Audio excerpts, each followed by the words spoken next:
এই বইটা পড়তে গিয়ে আমার একটা মুগ্ধতা আছে, সেই জায়গাটা আমি একটু বলি। অনেক সময় আমরা যারা গবেষক নানা ধরনের তথ্য উপাত্ত এবং খুব রিয়েল লাইফ এভিডেন্স আমরা খুঁজি বিভিন্ন জায়গায় সাপোর্টিং এভিডেন্স হিসেবে দেওয়ার জন্য। সেটা খুব সম্ভবত অনেক সময় দেখা যায় মেইন টেক্সটে যায়, অথবা খুব গুরুত্বপূর্ণ ফুটনোট। ফুটনোট বলে আমি কোনোভাবে অবহেলা করছি না, কারণ অনেক সময় গুরুত্বপূর্ণ ফুটনোটগুলোই আসলে দেখা যায় যে মেইন টেক্সটে যা আছে তার থেকে গুরুত্বপূর্ণ হয়ে যায়। তো সেই সব জায়গায় আমার কাছে মনে হয় যে এই বইতে এত রিচ বেশ কিছু এভিডেন্স একটা কালেকশন হয়েছে বিভিন্নভাবে, তার জন্য মাসুম ভাইকে আমার আন্তরিক ধন্যবাদ। যে এটা আমি মনে করি সামনের দিনে একটা ভালো একটা রেফারেন্স ডকুমেন্ট হিসাবে, বই হিসেবে কাজ করবে নিজের সামনে, নিজের গবেষণার জন্য এবং আমার সাথে যারা কাজ করছে বাংলাদেশে তাদের জন্য। আমি একটা জায়গায় একটু বলবো, যে সেটা হচ্ছে মাসুম ভাই তার লেখার মধ্যে বিভিন্ন জায়গায় এনেছেন বাংলাদেশের অর্থনীতির উন্নয়নের যে গল্পটা, সেই গল্পটার ক্ষেত্রে একটা দীর্ঘ সময় আমরা দেখেছি এক ধরনের একটা মুগ্ধতা ছিল, এবং সেই মুগ্ধতা হচ্ছে যে আমরা খুব ভালো করছি, আমাদের একটা প্যারাডক্স, ডেভেলপমেন্ট সারপ্রাইজ, এরকম অনেক কিছু। এবং তার জন্য দায়ী কিন্তু এই যে কিছুক্ষণ আগে যে কথা এলো, যে দাতা গোষ্ঠীরাও বেশ দায়ী, তারাও তাদের বিভিন্ন লেখালেখিতে এই কথাগুলো বলেছেন। এবং একই সাথে বাংলাদেশের কিছু কিছু অর্থনীতিবিদ তারাও কিন্তু তাদের লেখালেখিতে এই মুগ্ধতার কথাটা বেশ এনেছে। কিন্তু আমার কাছে মনে হয় যে এই যে বইটা পাশাপাশি আরও যে আমরা বিভিন্ন সময়ে সাম্প্রতিক বছরগুলোতে সময়তে আমরা যে লেখাগুলো লিখেছি, সেখানে কিন্তু ওই মুগ্ধতাকে বড় একটা চ্যালেঞ্জ করা হয়েছে। এবং সেই চ্যালেঞ্জের যে ভিত্তিটা, সেটা বইয়ের বিভিন্ন জায়গায় কথাটা ঘুরে ফিরে এসছে। সেটা হচ্ছে যে প্রাতিষ্ঠানিক উন্নয়ন যদি না হয় এবং প্রতিষ্ঠান অথবা যেটাকে আমরা ইনস্টিটিউশন বলি, নিয়ম নীতি, সেটা যদি উন্নয়ন না হয় তাহলে অর্থনৈতিক উন্নয়নটা টেকসই হয় না। এবং সেক্ষেত্রে যে উদাহরণগুলো এখানে মাসুম ভাই এনেছেন, ব্যাংকিং খাতের, শেয়ার বাজারের, এই সাথে রিলেটেড যে এমনকি মেগা প্রজেক্ট পদ্মা সেতুর উদাহরণটাও এসছে, আমার কাছে মানে খুবই গুরুত্বপূর্ণ, মানে এবং আমি মনে করছি খুবই প্রাসঙ্গিক। মাসুম ভাই লেখাটা পড়ে আমার যেটা মনে হয়েছে, যেটা আমি পুরো একমত, সেটা হচ্ছে যে একটা ফান্ডামেন্টাল কোশ্চেন আছে বইটাতে, হয়তো মাসুম ভাই একদম সুস্পষ্টভাবে বলেননি, কিন্তু প্রশ্নটা কিন্তু ঘুরে ফিরে পাঠকের মনে আনবে। সেই প্রশ্নটা হচ্ছে যে এত যে উন্নয়নের গল্প আমরা গত 5-5.5 দশকে, এবং সেটা কোনোভাবে অনেক উন্নয়নের গল্প কোনোভাবে অস্বীকার করার কোনো সুযোগ নেই, আমরা এগিয়েছি 5.5 দশকে, কিন্তু আসলে কি আমরা আরও ভালো করতে পারতাম কিনা, এবং ভালো করার সুযোগগুলো কেন হারিয়েছি আমরা, এবং খুব ক্রিটিক্যাল হিস্ট্রির কতগুলো ক্রিটিক্যাল টাইমে আমরা সেই অপরচুনিটিসগুলো মিস করেছি কিনা। এবং একই কথা এখনও প্রযোজ্য, যে আমরা সুযোগ এখনও হারাচ্ছি কিনা, যে সুযোগটা আমাদের সামনে গত বছর জুলাই অগাস্টে একটা বড় ধরনের গণঅভ্যুত্থানের মাধ্যমে আমাদের সামনে এসছে। তো সেই জায়গাটা আমি মনে করি আমরা সুযোগ হারিয়েছি বিভিন্ন সময়। যেটা মাসুম ভাই যেটা বললেন, যে 2009 সালে যখন আওয়ামী লীগ ক্ষমতায় এলো, তখন কিন্তু এক ধরনের বড় একটা অ্যাসপিরেশন কাজ করেছিল, এবং অনেকেই ধারণা করছিল যে অতীতের যে অন্যায় এবং যে ধরনের অনিয়মগুলো হয়েছে সেগুলো একটা পরিবর্তন হবে। কিন্তু আমরা দেখলাম তা হলো না, বরং পরপর 3টা আমরা দেখলাম একদম চরম ত্রুটিপূর্ণ নির্বাচন, যেটা মাসুম ভাই তার লেখাতে লিখেছেন।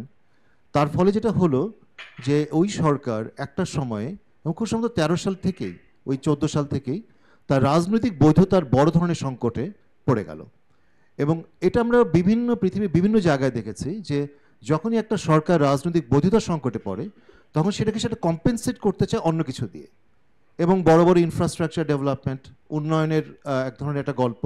এবং সেই জায়গায় আমরা দেখেছি যে রাজনৈতিক বৈধতাকে কম্পেনসেট করার চেষ্টা হয়েছে বড় বড় মেগা প্রকল্পর নিয়ে, এবং তার কনসিকুয়েন্স যেগুলো হয়তো আমরা এখন দেখছি, যে কিছু কিছু প্রকল্প হয়তো সুফল দিচ্ছে, আবার বেশ কিছু প্রকল্পের কারণে যে বিশাল অঙ্কের ঋণ করা হয়েছে বাইরে থেকে, এবং যে টাকাটা হয়তো 100 টাকায় করা যেত সেটা 1000 টাকা, 2000 টাকা, 10,000 টাকায় করা হচ্ছে, এবং সেই ঋণ ভারের কিন্তু আমরা পড়েছে দেশের উপর, এবং অনেক প্রকল্প তো সে কবে শেষ হবে সেটাও আমরা জানি না। এই যে সামগ্রিক যে একটা বড় ধরনের প্রাতিষ্ঠানিক যে ব্যর্থতা, এবং প্রতিষ্ঠানকে ধ্বংস করার, প্রতিষ্ঠানকে উন্নতি করতে না দেওয়ার যে একটা বিভিন্ন রকম আমরা প্রচেষ্টাগুলো দেখেছি, সেটা কিন্তু সেই আমরা যদি দুষ্ট চক্র থেকে বেরোতে না পারি, এবং তাহলে কিন্তু আমাদের সামনে আগানোর কোনো সুযোগ নেই। সুতরাং তবে একটা জিনিস একটু বলবো, সেটা হচ্ছে যে মাসুম ভাই লেখাতে কিন্তু খুব সুস্পষ্ট, সেটা হচ্ছে যে সমস্যাটা কিন্তু শুধুমাত্র গত 15 বছরের না, সমস্যা কিন্তু সবসময় ছিল, কিন্তু গত 15 বছরে যেটা হয়েছে, সমস্যার তীব্রতা বেড়েছে, নতুন নতুন সমস্যা সৃষ্টি হয়েছে। সুতরাং আমি এই কথাটা এই কারণেই বলছি, যে কেউ যেন মনে না করেন যে গত 15 বছর যে রাজনৈতিক দল ক্ষমতায় ছিল, তারা অতীতে যারা ছিল তারা কোনো ধরনের সমস্যা করেননি, তারাও কিন্তু একই ধরনের সমস্যার, আমি যদি বলি ক্রমান্বয়ে যে পাইল আপ করা, তারাও অনেকটাই দায়ী। সুতরাং তারা যদি ভবিষ্যতে বাংলাদেশে ক্ষমতায় আসতে চান নির্বাচনের মাধ্যমে, এই জায়গাগুলো খুব পরিষ্কার করা দরকার তাদের, যে তাদের পরিকল্পনাগুলো কি, অতীতের অনিয়মগুলো তারা কিভাবে কারেক্টিভ মেজার্সগুলো তারা নেবেন। আমি খুব সংক্ষেপে আর দু একটা কথা বলবো, যেটা মাসুম ভাইয়ের লেখার মধ্যে এসেছে। উনি আমার এবং মির্জা হাসান ওনার একটা লেখাকেও, আমাদের একটা জয়েন্টের লেখাও উনি রেফারও করেছেন। একটা কথা যখন খুব চালু, সেটা হচ্ছে রাজনৈতিক বন্দোবস্ত, পলিটিক্যাল সেটেলমেন্ট। কিন্তু এই রাজনৈতিক বন্দোবস্তের কথাটা আমরা আসলে কিভাবে বুঝি, এবং সেটা এই মুহূর্তে তার ধরনটা কি?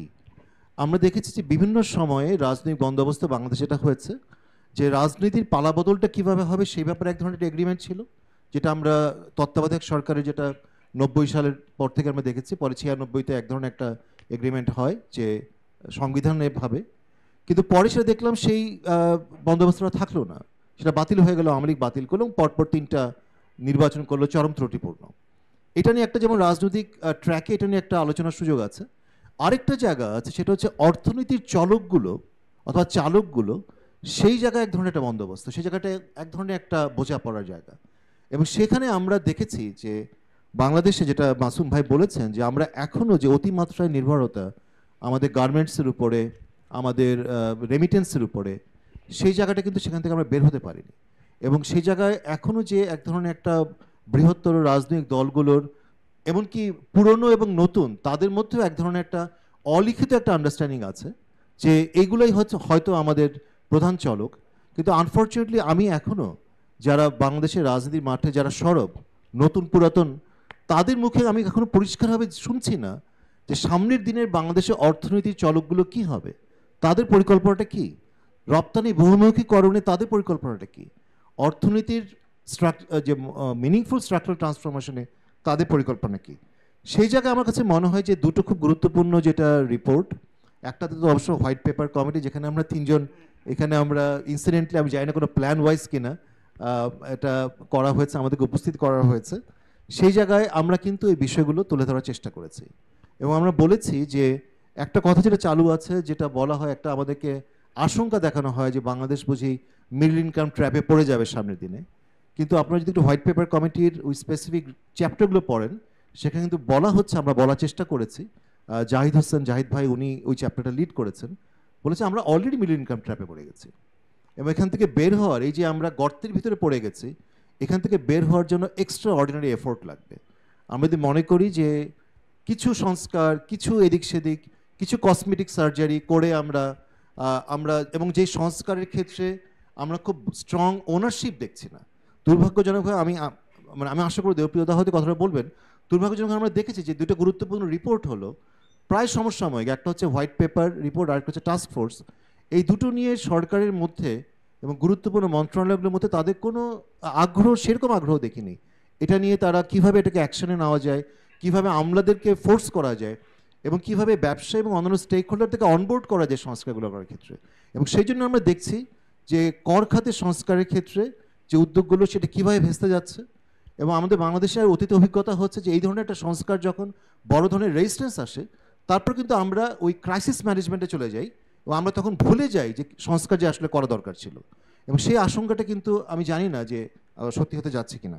খুব সংক্ষেপে আমি মাসুম ভাইকে হয়তো বলবো যে বইটার যদি একটু কিছু গ্যাপ থাকে, সেটা হচ্ছে যে কর খাত নিয়ে, ট্যাক্সেশন নিয়ে যদি কিছু লেখা যেত, এটা অসম্ভব গুরুত্বপূর্ণ একটা সেক্টর, যেটা যদি এই যে সংযোজনের জায়গাটা যদি এই বিষয়টা একটু উল্লেখ করা যেত। আমরা বাংলাদেশে দেখেছি ক্রনিক ক্যাপিটালিজমের, যেটা দেবপ্রিয়দা তার বাংলা করেছেন চামচা পুঁজিবাদ, তোষণ অর্থনীতি, তোষণ পুঁজিবাদ, সেটা আমরা দেখেছি। আমরা এগুলো একেবারে সবগুলো গুরুত্বপূর্ণ অর্থনৈতিক খাতেই আমরা দেখেছি। আরেকটা জায়গা যেটা খুব গুরুত্বপূর্ণ, আমি জাস্ট দুটো কথা বলে শেষ করব, সেটা মাসুম ভাই আমাদের একটা লেখা উনি উল্লেখ করেছেন, সেটা হচ্ছে যে বাংলাদেশের যে অর্থনীতি যেটা চলে, যে প্রক্রিয়াটা, সেটা হচ্ছে যে কোনো নিয়ম নীতি তোয়াক্কা না করে এক ধরনের ডিলসের মাধ্যমে চলে, একটা ডিলস এনভায়রনমেন্ট। ব্যুরোক্র্যাটসরা তারা নানা ধরনের ডিল করে ব্যবসায়ীদের সাথে এবং অন্যান্য স্টেক হোল্ডারদের সাথে।